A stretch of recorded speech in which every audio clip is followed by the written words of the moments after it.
Hello and welcome to episode 71 of the Rollo and Slappy Show. Today is December 25th, 2017.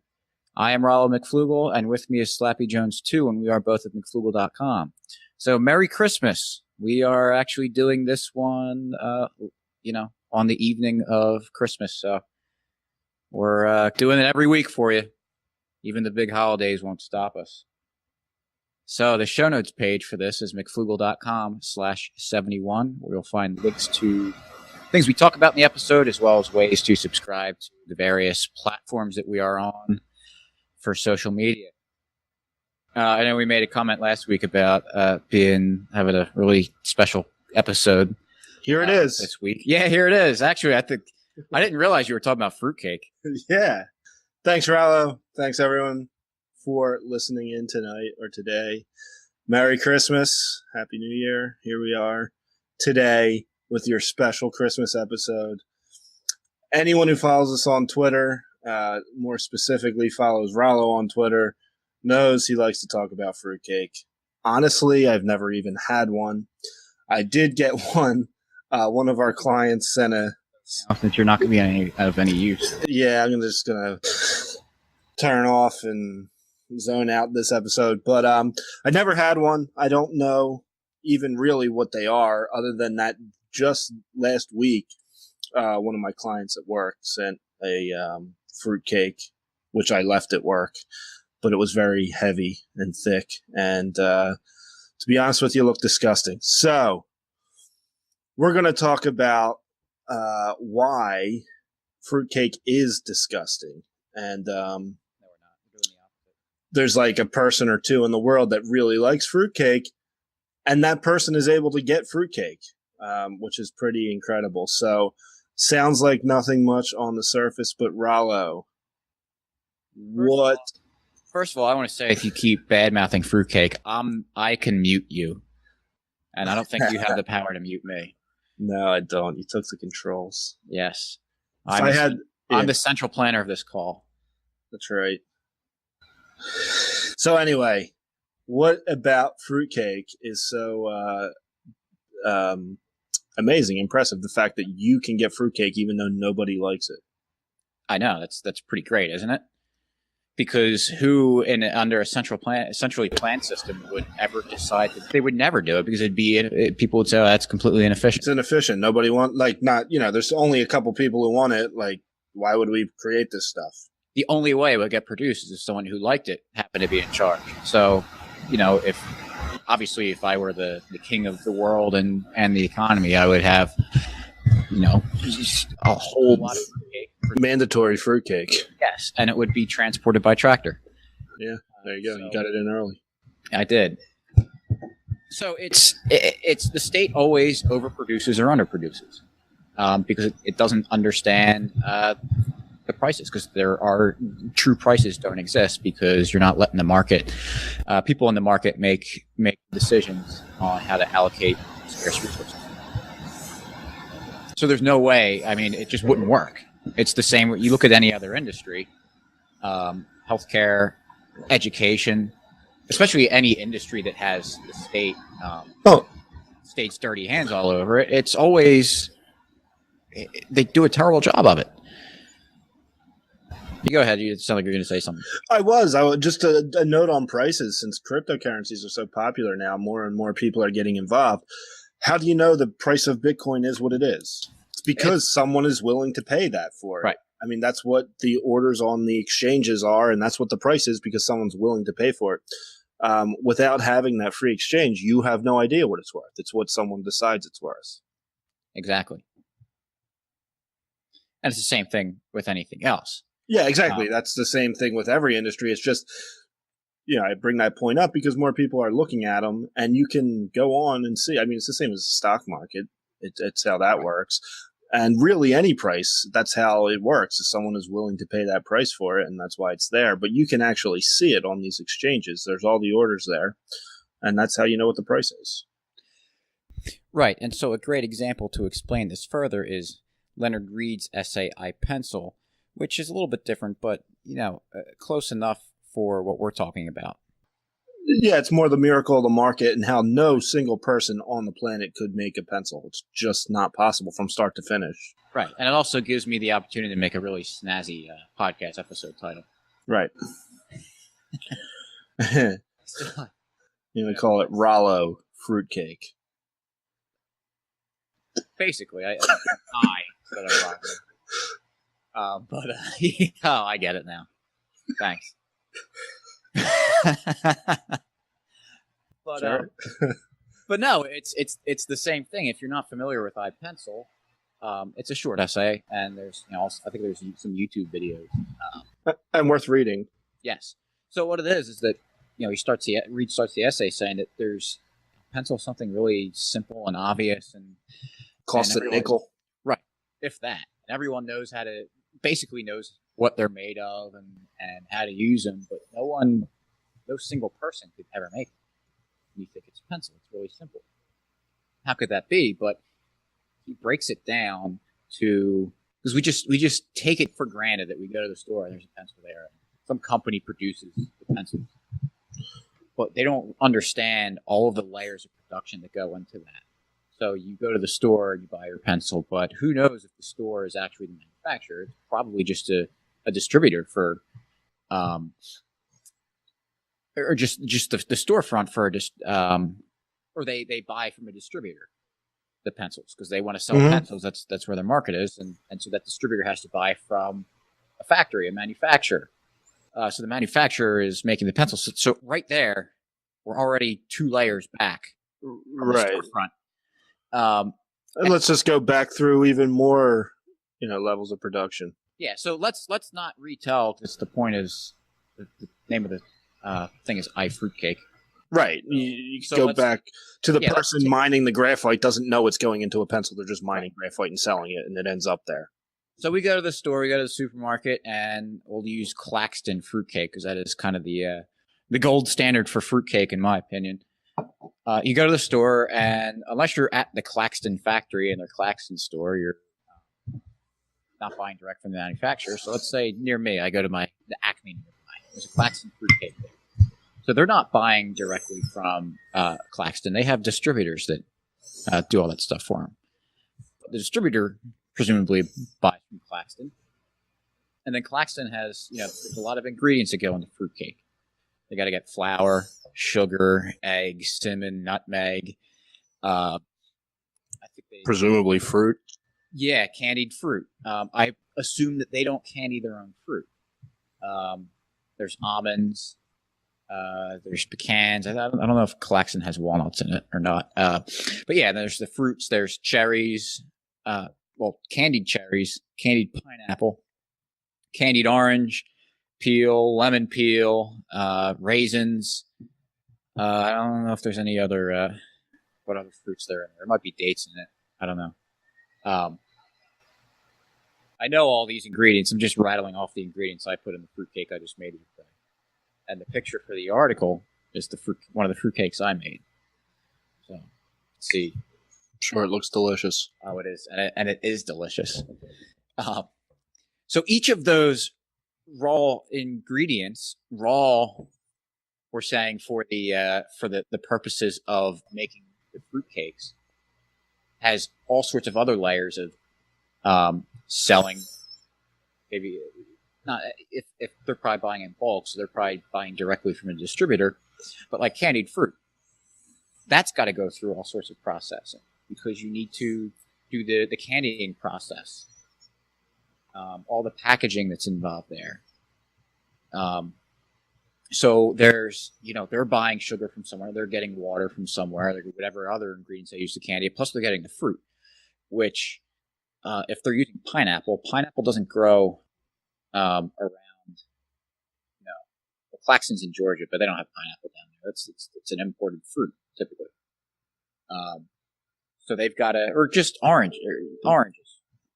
Let's say they're getting them from Florida. So they got to make that transportation happen back and forth. And plus, on the farm, they got to do, or not even at the farm. I'm jumping around so much because it's so complicated. Well, there's so many levels. Yeah, exactly.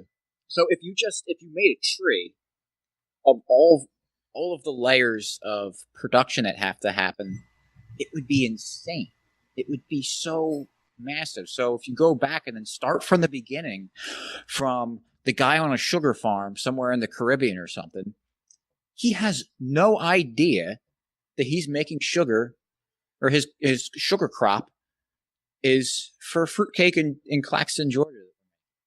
And then you can even take it, step it back from the farm too, because he needs materials and support for his production. So it just keeps going and going and going and going.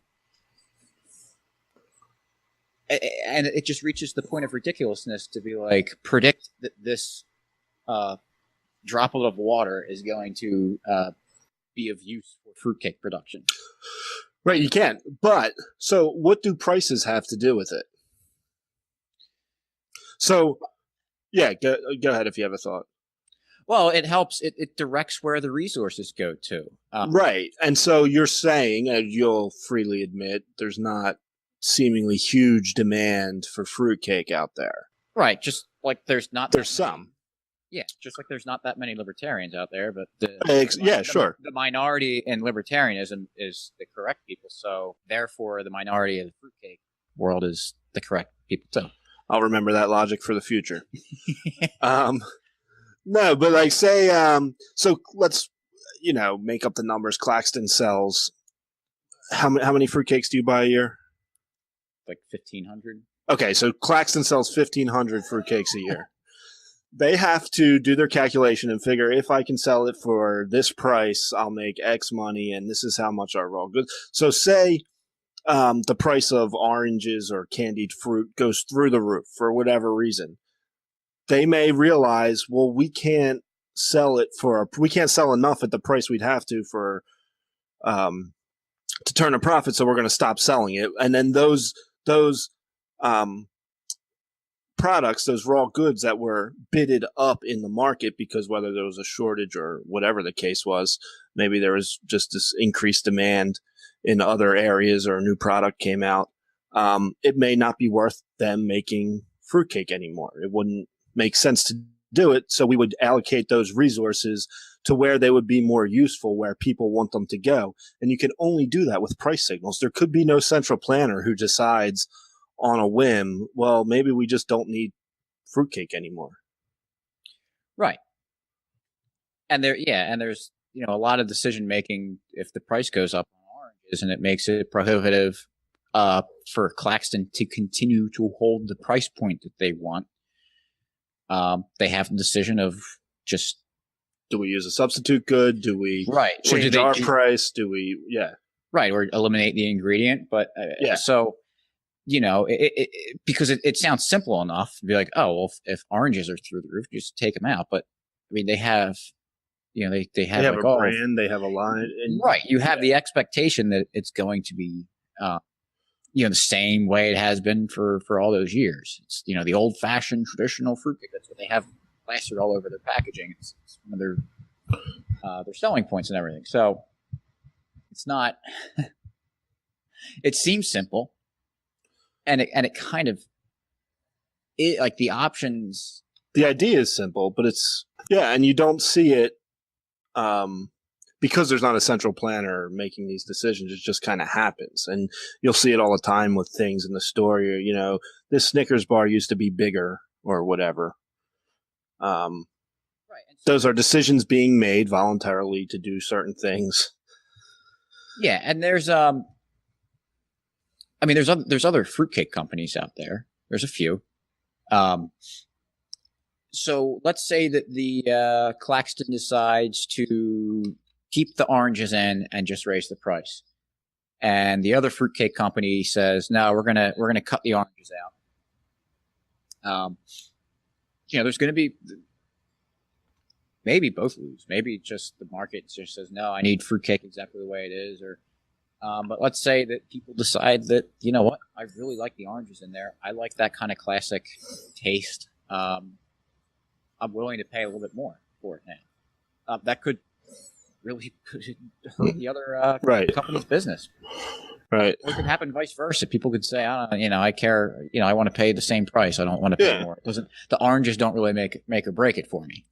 Right, or it could be that company that decides to take the oranges out, they make a business decision, we're going to sell our fruitcake without oranges, and it turns out the market wasn't that big to begin with, and the one guy in the market who buys the fruitcakes likes having the oranges in there, so that other company would then go out of business because the market can't handle people making fruitcakes without oranges in it. Yeah, life is good as a monopsony.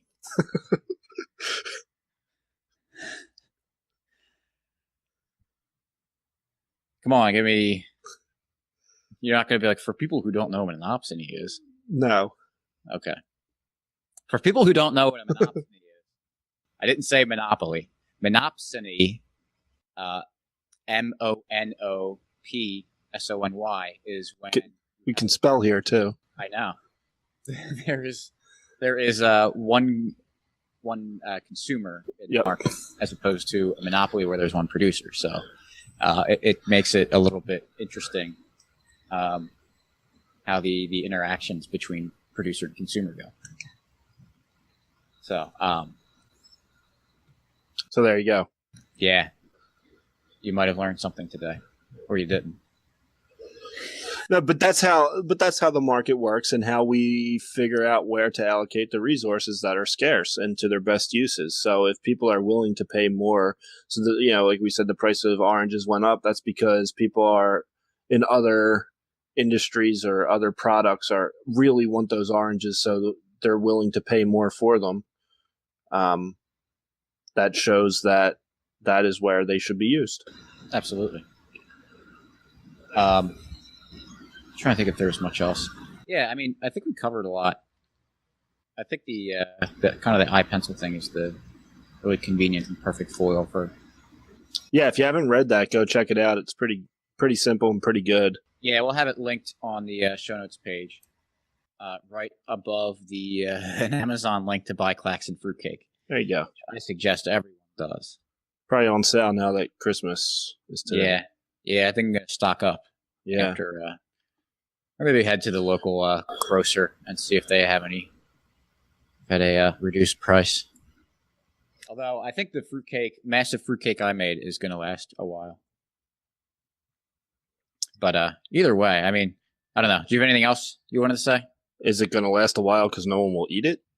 No, just to try to be healthy. Try to conserve. Gotcha. Okay. Yeah. Cool. Good. Well, no, I have nothing more to add on this. Do you? I do not. Do you have a free market success story? We didn't discuss this pre-episode. I know, but I actually have a few. That I was thinking about. And the All one, kind of an interesting thing. I don't know if this has been around forever, but I just noticed it today because that's when I decided to wrap presents, was this morning.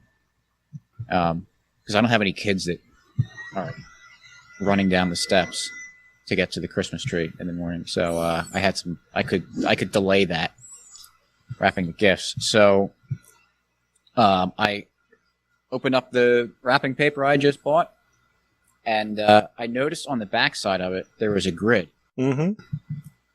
I thought that was the coolest thing. Because how many times when you're wrapping paper, it's kind of like, you don't have a straight line. You don't know how far to go. Oh, yeah. Yeah, the straight line's a huge one. Because you fold it over after you make a cut, like, it's all messed up. And then you can see how much, you can make. You can cut on the other side so you know they're even. Mm-hmm. I assume that they didn't start adding another 5 cents on the wrapping paper to add the grid. They could have. I have no idea. I'm not too familiar with the typical wrapping paper prices, but just like a little neat innovation in the market that just makes it so much better. I'm sure that has something to do with it becoming cheaper and easier to print on both sides of stuff. Probably. Because you can imagine, running it through twice or whatever you would have to do before you could do that. Probably at a big cost. Yeah. So, just a little stupid thing that's nice little. It helps you out, and it wasn't something because again, if you had central planners out there who would say that, oh, what we need is to put, a grid on the other side of the wrapping paper to help you cut it. Because no one was. I never like. It was just an inconvenience. Wrapping presents before was just an inconvenience with wrapping presents. Was that don't always have a straight line, or maybe not have enough paper. I never even thought that grid would be great. So it's let those ideas bounce around and let the winner go to the top. So a little innovation that makes wrapping things easier.